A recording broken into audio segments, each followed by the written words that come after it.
আসসালামু আলাইকুম বন্ধুরা, তোমরা সবাই কেমন আছো? আশা করি সবাই ভালো আছো। তো আজ নিয়ে এলাম মুখরোচক রেসিপি। তো যাদের মুখে কোনো রুচি নেই তারা এটা বানিয়ে অবশ্যই ট্রাই করবে, ভালো লাগবে। তো প্রথমে তেল দিয়ে দিয়েছি কড়াইয়ে, এরপর রসুন দিয়ে দিলাম। এটাকে ভালোভাবে ভেজে নেব। তারপর দুটো কাঁচা লঙ্কা, দুটো শুকনো লঙ্কা ভেজে নিলাম। এরপর পেঁয়াজটা ভেজে নেব। তো এবার তুলে নেব। এবার সবগুলো আমি ভালোভাবে একে একে মেখে নেব। রসুনের খোসাটা ছাড়িয়ে নিলাম। শুকনো লঙ্কা, কাঁচা লঙ্কা সবগুলো মেখে নেব একসাথে।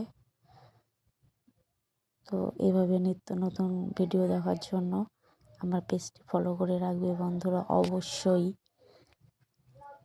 তো দেখো, আমার ভর্তা কিন্তু রেডি।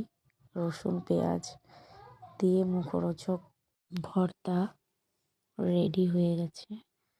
তো এবারে হালকা একটু লবণ দিয়ে আবারও মেখে নিলাম। তো রেডি। এবারে আমি আমার হাজব্যান্ডকে দিলাম।